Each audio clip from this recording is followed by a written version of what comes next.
Hey everyone, Brian Zane here with my review of WWE's Hell in a Cell. Okay, as the signs on the wall made it sound like. A big pay-per-view happening in San Antonio on Sunday night. Lots to talk about, some in the first half of the show, a lot to talk about in the last portion, last few minutes of what happened, and we'll get to that in a little bit. First couple of things to talk about with this review in particular. This is going to be the first in a while where I'm really going to scale back my use of footage for this pay-per-view. As a lot of you know, over the last several months, I've been trying to incorporate some footage of the show in my review to accompany what I'm saying. Well, that's kind of come back to haunt me because over the last couple of weeks, both my Money in the Bank and my SummerSlam reviews have been blocked by WWE. I think it was a case of me kind of flying too close to the sun, getting a little too cocky with my use of footage, and I kind of figured out how to master the dance, so to speak, trying to work my way around the algorithms. But it's not really working right now, as it seems. So I'm just going to try, at the end of the day, I got to get paid. I want to try and get these videos out without getting blocked and without depriving people of the videos and without depriving me of the income that comes from that. So, I'm finally learning to scale back with that a bit. The classic pay-per-view reviews are still going to be, I'll have a lot of footage, more, the usual amount of footage as it goes on for the time being, but that might change as well. But that's kind of my status with these current shows. I might do some still images to try and capture some things that I talk about, but that's about as far as I'm going to go. Also, if you were in San Antonio for Hell in a Cell, you might have seen our Felix Finch there. He was in the audience getting footage for a vlog that will be put out on this channel in the days to come. I'm shooting for a Saturday release on that, so you can get his perspective of what the show is like for him, especially looking through that red cell. That's another talking point I'll get to in a minute. But one thing I do want to acknowledge before the proper review begins, the big news this weekend was the seemingly retirement of Matt Hardy, as he made clear in social media. He didn't say the word retirement, but I mean, he said just about everything he could without saying the R word, so to speak. And he says he's going home. He's going to go home and be a family man, like the fallen opponents of Guile might say. If it's truly he's going to be gone, like he says, this is the end of Welcome Matt Hardy. It leaves the door open for some kind of return down the line. I don't think he's never going to wrestle again. But if this is his retirement, it is sad to see because he was definitely part of some of the greatest matches of the modern era, and he and his brother Jeff have been deeply influential to wrestling today, both in terms of in-ring style and also appearance. They're the faces that launched 1,000 indie wrestlers in cargo pants. The broken/woken gimmick, gave him a new lease on life. It resurrected his career, made him the talk of wrestling for a time. So he's a very memorable talent. If you just look through his progression through these last 20 some odd years, it's amazing how he's been able to stay in the business, stay relevant for as long as he has, as well as Jeff. It will be sad to see Matt go. But before we get into the potential retirement of his brother, first let's talk about the pre-show match, which was the New Day defending the Smackdown tag titles against Rusev and Aiden English. Very entertaining match. You see these guys in the ring, especially the New Day, they elevate everyone else on SmackDown right now. The thing with these guys, the New Day and Rusev Day and Bludgeon Brothers and those kind of the Usos, those kind of teams, is they are just bred to perform in opening matches, which is kind of a gift and a curse. But being in the opening match, I think, is it's a big responsibility to have, because it's your job to get the crowd fired up and amped up for a show. And that's why you see those guys in those pre-show matches more often than not, unfortunately. But they are in a very important, pivotal role, and they did the job well here with a very entertaining match. Some miscommunication by Rusev and Aiden. Ultimately, it causes them to lose the match when Kofi hits Aiden with Trouble in Paradise after he tries to lock in the accolades. So what we thought was kind of a nice little mending of the fences for Rusev and Aiden, now just more trouble is coming as a result of it. And so now the storyline, the saga between them will continue while the New Day wait for some other tag team to come along and win another tournament to earn the right to fight them. So yeah, I'm going to give the match itself 2.5 stars. Great match, get the fans hyped up, and that's kind of their lot in life at this point. The show officially begins with the first of 2 Hell in a Cell matches as Jeff Hardy takes on Randy Orton inside the big McDonald's playground cage. That's one of the biggest comparisons that was made to it. One of the big stories this weekend, besides the news of Matt Hardy, was that WWE released on all their social media platforms footage of the crew building the big red cell. I think, just aesthetically, just from a TV viewer's perspective, I didn't mind it. I thought it was kind of cool, makes it stand out more, as if the cell needs more for it to stand out. But I think it's kind of cool because then it really heightens the idea that they are in hell, and like the red, the way it all looks when it's blurred together and everything, when you're watching it makes it like in a fiery kind of Martian wasteland or something. So I get where they were going with that. Maybe eventually we're going to see, you've seen those like 3D images superimposed on the people's entrances, like at SummerSlam and Mania. I would love to see it come to the day where like the Hell in a Cell has the 3D renderings like fire on the walls or something as they're coming out. That would be a neat little addition to that visual there. As far as, I would imagine it'd be a little tougher with all the red. Make it harder to see if you're there for the live experience. R. Felix Finch told me it was kind of, it lessened the experience. It was a bit of a pain to see the action in both those cell matches from the outsider's perspective, watching the action live and in person. If you saw it live, if you were there in San Antonio, let me know what you thought about that experience in the comments section below. And as a TV viewer, let me know what you guys thought about the big red cage. This match is just vicious from the start. Both guys go to the cell walls and to the weapons almost immediately. I love Jeff doing the surfboard on the table into Orton's midsection. That looked like it could have gone very badly as well. Does a poetry in motion off the chair and into the wall on Orton. Big superplex by Orton to lay them both out in the middle of the ring. And then there's one point where Jeff sets up the ladder upside down on the floor, and it backfires on him because then Orton just dumps him like midsection first into it, and then the ladder closes on him when he falls. Oh, that was bad. Orton's whomping Hardy with the steel chair and with Jeff's own Hot Topic belt, and then he goes under the ring and gets out the super long screwdriver, and everyone knows where this is going, because then Orton gets in the ring and sticks it in Jeff's ear and twists it around. It looks fucking disgusting. I could not look. I literally did this, trying to, a little bit of, is there blood? Has the thing been torn?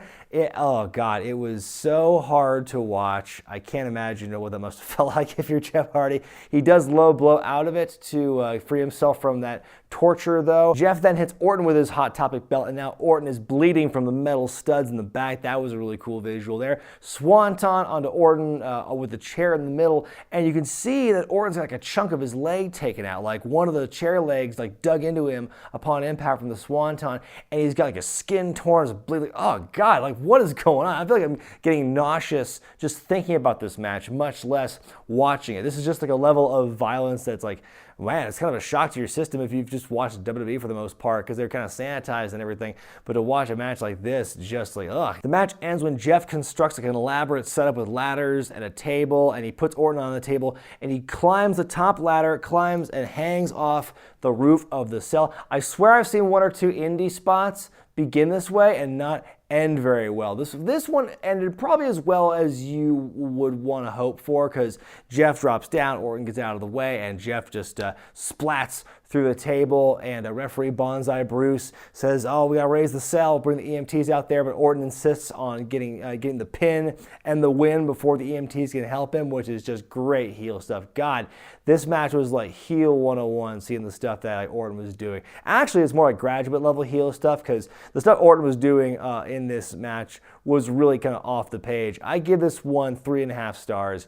Holy crap, like this is what a Hell in a Cell match should be. This is the kind of stuff you'll see in the hype packages for Hell in a Cell for years to come now. It was hard to watch at times, but incredibly thrilling. I felt alive again. That is how you do a Hell in a Cell match. We get a backstage promo from AJ Styles. Then we get the SmackDown Women's title match, Charlotte Flair defending against Becky Lynch. Not much I'm going to say about it in terms of like details, but all I can say is this was a very good match. Very well competitively fought. I think that this match was a battle worthy of the build they've had going into this. They fought like they were two friends who were on the outs and were just trying to fight for supremacy here.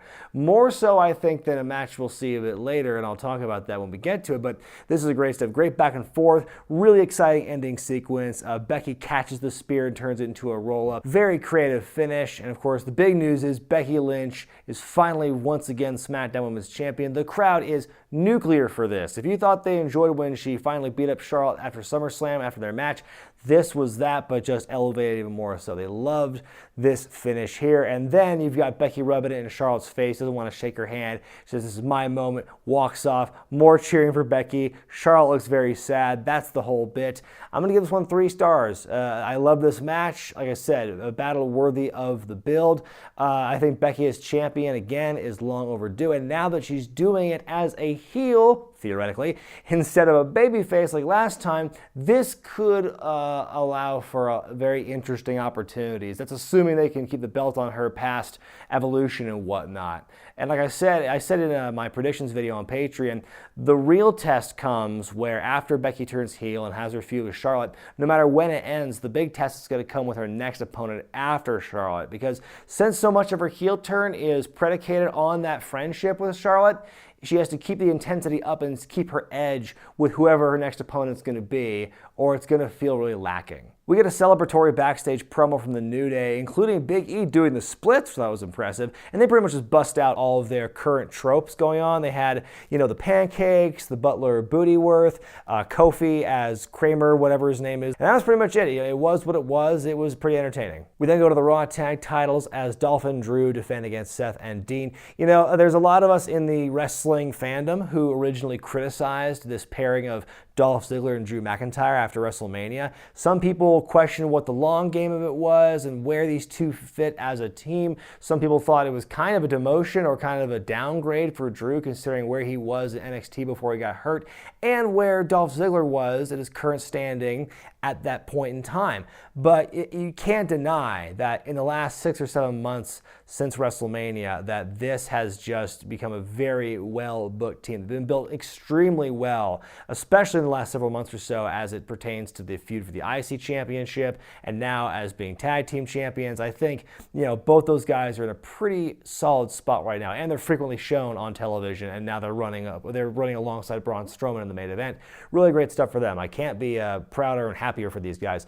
Fabulous work by all 4 involved in this match, as you would expect from these guys. McIntyre tossing Ambrose around like a doll was pretty fun to watch. Rollins gets a hot tag, and at one point he gets caught in a dive to the outside by Drew, but then Ambrose dives onto all 3 of the people on the outside. Big stuff. Amazing sequence near the end by Rollins and Ziggler that makes a lot of references to previous spots and stuff in their feud up to this point. The only thing missing was the fans going every minute. Seth with a big frog splash onto Drew's back, who kicks out of it miraculously. There is some controversy as to who's actually legal near the end of the match between McIntyre and Ziggler. Ziggler turns out to be the legal man. Rollins with the superplex off the top and goes for the second one, but he gets hit with a Claymore in mid-motion by Drew. Dolph falls onto Rollins and wins the match. And wow, this one's going to be hard to top. I give this one 4 stars out of 4. Very hard to top. So many great close calls, so many great exciting moments, and a very brilliant finish.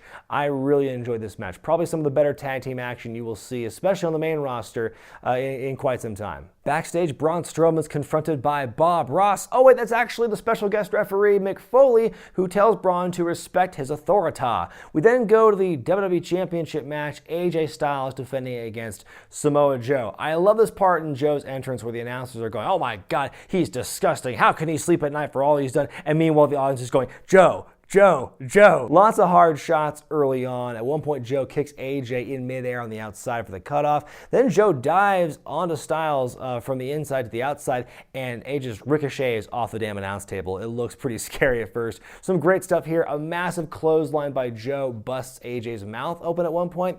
Joe catches the phenomenal forearm, puts him in the coquina clutch. AJ kind of falls back and lands on him, Brett Piper style. The referee counts the 3, and Joe gets mad because he thought that AJ tapped, and upon further review in the replay, yes, AJ did tap just before the 3 count. How convenient the timing would have been.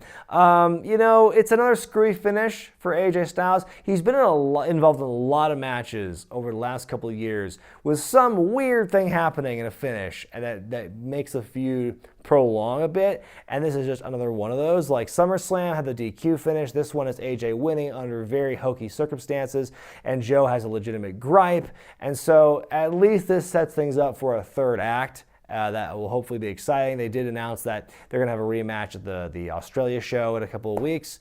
So, it's just another one of those things where the referee's decision is final, this time. That being said, I'm going to give this match 3 stars out of 4. It was a very fierce battle and had great action. I think it could have used a bit more emotion given their personal feud. Adam Pacitti said it best on Twitter on Sunday. Basically, these two were wrestling like they were having a wrestling match. Like family wasn't being involved. They should have wrestled like it was a fight. They should have been fighting, not just wrestling. Mixed tag action up next as Daniel Bryan and Brie Bella take on The Miz and Maryse. I hadn't noticed until Sunday that not only has Daniel changed up his color scheme for his gear, but also his entranceway, his setup has changed from red to blue as well. I don't know how long this has been going on. Maybe I missed it a few weeks ago, but whatever. I noticed it tonight, and that's what's important, damn it. A lot of shenanigans with quick tags in and out so Maryse can stay away from Brie Bella as long as possible.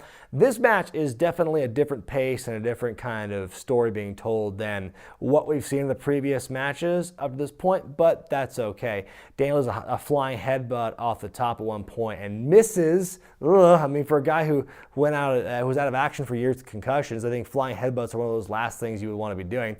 Brie gets the hot tag and the crowd goes nuts for it. Maryse bails and Brie beats up The Miz. She goes outside to attack Maryse and Daniel attacks Miz. Miz is bleeding at one point. Double yes kicks. The fans are super into this. And then she tries to pin Brie, tries to pin Maryse. Maryse counters it and just pins Brie almost clean, if not for the tights pull at the very end. It was basically a clean pin, if not for that part. And so yeah, the heels win again. The Bryan Bella pairing. They lose on this night. I'm going to give the match 2 stars out of 4. I think it was a good story here. The faces all got their cool moments in before the finish.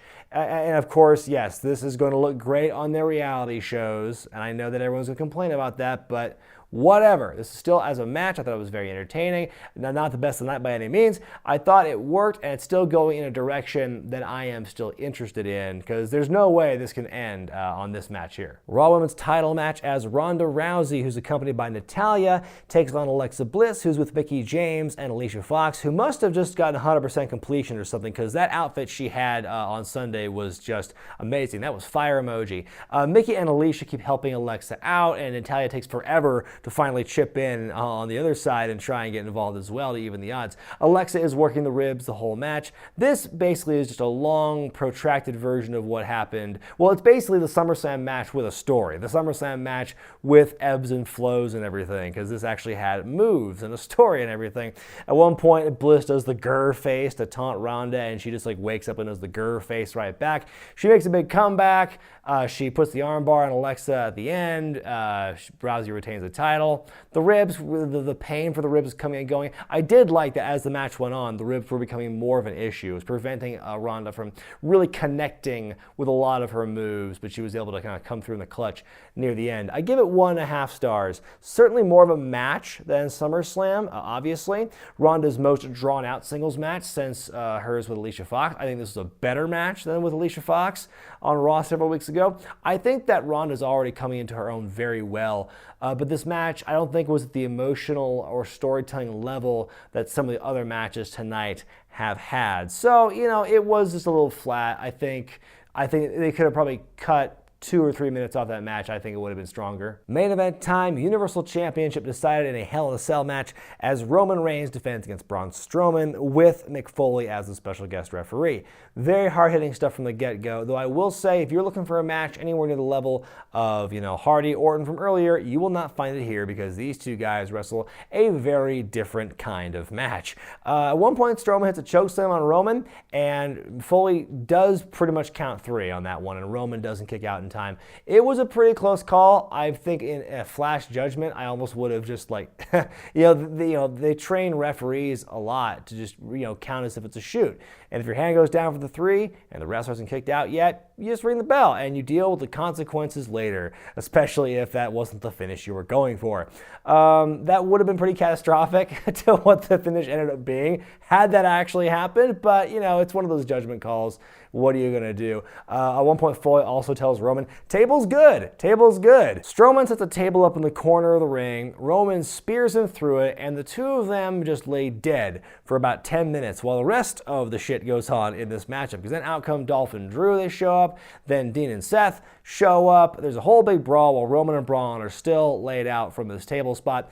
Ziggler and Rollins get up on the roof. Drew and Dean join them. Big old fighting. At one point, it was Dean and Drew who do a double clothesline spot on the roof, and the roof doesn't break. And it's like, oh my God. It's like, thank God that everything held when they did that. Rollins and Dolph make their way to the side of the cell, and they both fall off it through the tables. Very similar to Rollins and Dean doing the same thing several years ago in their Hell in a Cell match. And hey, notice how there were no crash pads under their tables when they did that spot. Eat your heart out, Shane McMahon. Meanwhile, Braun and Roman are still dead this entire time. What the hell's going on, guys? Out comes Brock Lesnar, and you know it's a serious time. He's not supposed to be there because he's not wearing a Suplex City shirt. He's wearing just the all-black shirt for this one. He's unbranded tonight.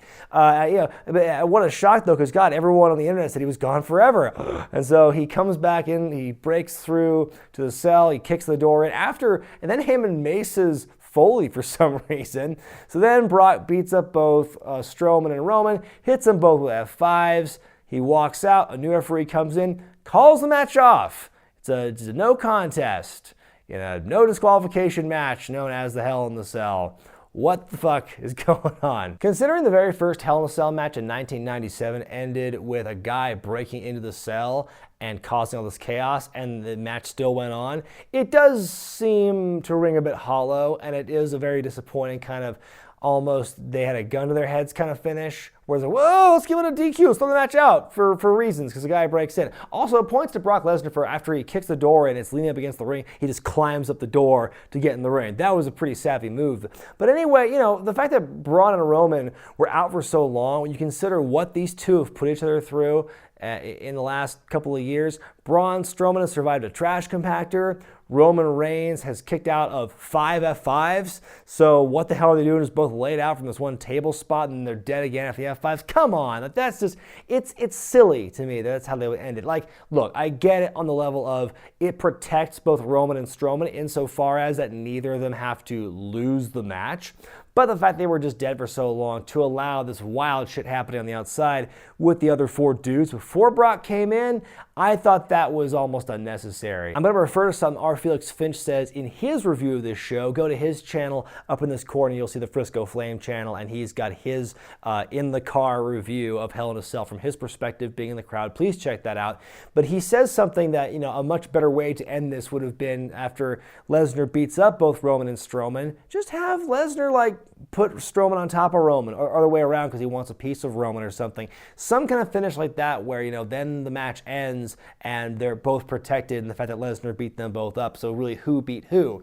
That, I think, is a better way to go about what they ended up doing, which is kind of this real roundabout way to protect both guys, and the fact that they're going back to Lesnar, and, I never fully believed that they said, oh, Lesnar's never coming back again, whatever.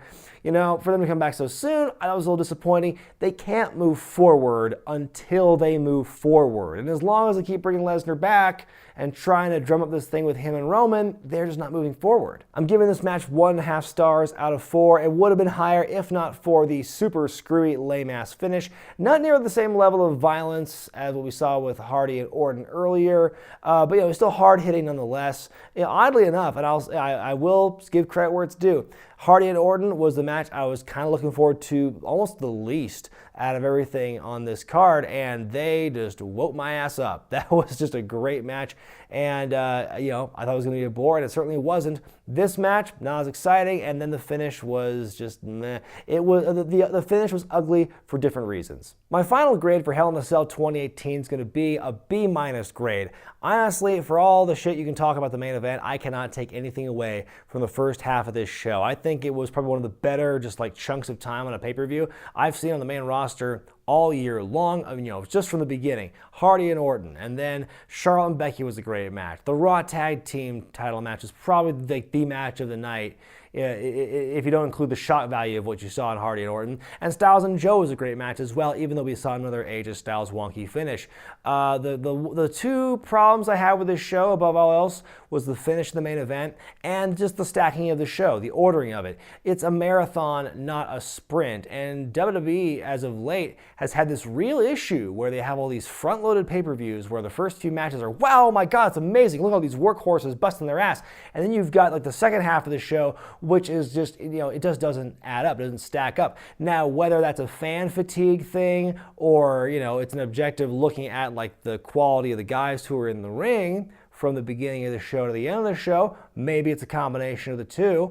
But yeah, it's disappointing to have all these great matches front-loaded in the first half of the show, and then you've got these kind of like, decent, good to decent matches after that, and then you end with this kind of question mark, this kind of fart noise of a finish in your main event, which is a little underwhelming. But I mean, the first half of the show is great. I can't take anything away from that. Just if they paced out a little bit better, maybe it would be a more enjoyable show overall.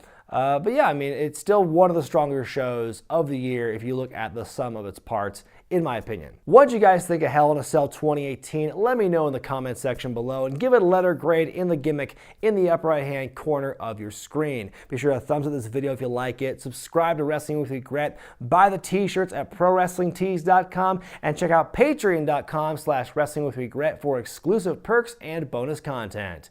I'm Brian Zane, and I'll see you next time.